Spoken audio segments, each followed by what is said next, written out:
દરેક વ્યક્તિના મનમાં પ્રશ્ન હશે કે મધરાતે અચાનક એવું તે શું થયું કે ગાંધીનગર સચિવાલયમાં દોડધામ મચી ગઈ।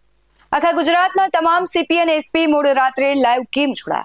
તો જવાબ છે કે ગુજરાતને સાયબર ગુનેગારોથી મુક્ત કરવા માટે ગૃહ વિભાગે મોડી રાત્રે બ્યુગલ ફૂંકી દીધું છે કે આજથી સમગ્ર રાજ્યમાં ઓપરેશન મ્યુલહન્ટ 2.0 અંતર્ગત કમિશનના નામે ભાડા આપેલા શંકાસ્પદ બેંક ખાતાઓ પર પોલીસ સીધી ત્રાટકશે।